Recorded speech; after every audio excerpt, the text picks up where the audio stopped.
ఇప్పుడు గౌరవ ఉప ముఖ్యమంత్రి గారు బట్టి విక్రమార్క గారు 42 పేజీల బుక్ను మాకు ఇచ్చి 4 నిమిషాలు కాలేదు. కనీసం ఇది మేము చదవకుండానే ఈరోజు మమ్మల్ని మాట్లాడమంటున్నటువంటి పరిస్థితి.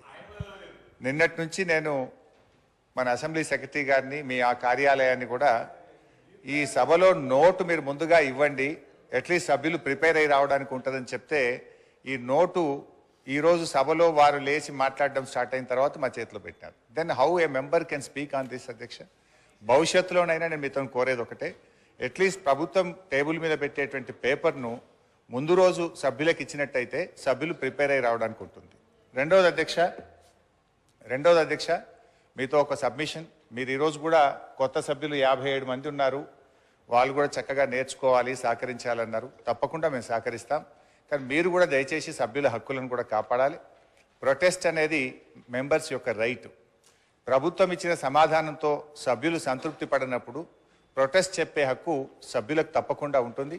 చాలా ఏళ్ళుగా మీరు సభలో ఉన్నారు, మేము ఉన్నాం. ఎప్పుడైనా సభ్యులకు ప్రొటెస్ట్ మీద తప్పకుండా అవకాశం ఇస్తారు అధ్యక్ష. కానీ మొన్న మీరు దురదృష్టవశాత్తు ఇవ్వలేకపోయినారు. భవిష్యత్తులోనైనా సభ్యుల హక్కులు కాపాడాలని, సభను మరింత హుందాగా నడపాలని, దానికి మా పూర్తి సహకారం అందిస్తామని కూడా మీ ద్వారా తెలియజేస్తున్నాం.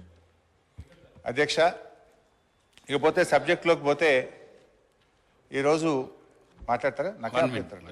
పెద్దలు అక్బరుద్దీన్ గారిని సాంబశివరావు గారు చెప్పిన విషయాలకు సంబంధించి మాకు కూడా మొత్తం వ్యవహారాలకు సంబంధించి, శాసనసభ వ్యవహారాలకు సంబంధించి ఒక మార్పు తీసుకురావాలి అనే అంశంతో ఈరోజు వారు చెప్పిన సలహా సూచనలు తప్పకుండా మీరు అనుమతిస్తే డెఫినెట్లీ సార్, వారు చెప్పిన సలహా ప్రకారం మీరు టీ బ్రేక్ ఇచ్చి మేము ఒక మంచి ఆలోచనతోనే రాబోయే కాలంలో ఈ ఆర్థిక వ్యవస్థను మెరుగుపరిచే ప్రయత్నంలో ముందుకు వెళ్తున్న తరుణంలో వారిచ్చే మంచి సలహా సూచనలు తీసుకెళ్లే ప్రయత్నంలో ఉన్నాం. కాబట్టి మీ అనుమతితో డెఫినెట్లీ మీరు టీ బ్రేక్ తర్వాత చర్చకు మొదలు పెడతాం అధ్యక్ష.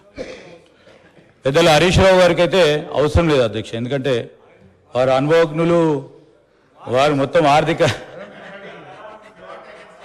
అందుకోసమే చెప్తా ఉన్నాను అధ్యక్ష. Sir tea break